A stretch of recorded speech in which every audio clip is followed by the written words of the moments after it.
How to convert TikTok personal account to business account. Hello everyone. In this video, we will see how to convert a TikTok personal account to a business account. Firstly, open the TikTok app and log in to your account. After that, tap on the profile icon shown at the bottom. Now, select the three lines shown at the top and reach Settings and Privacy. Here, you have to choose the account option by tapping on it. You'll be able to see the option to switch to the business account. After that, select this option and hit the next button. Now, continue it and choose a category. Then, you have to add your email account and you will be done.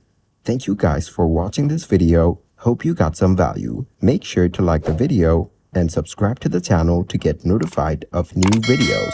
See you in the next one.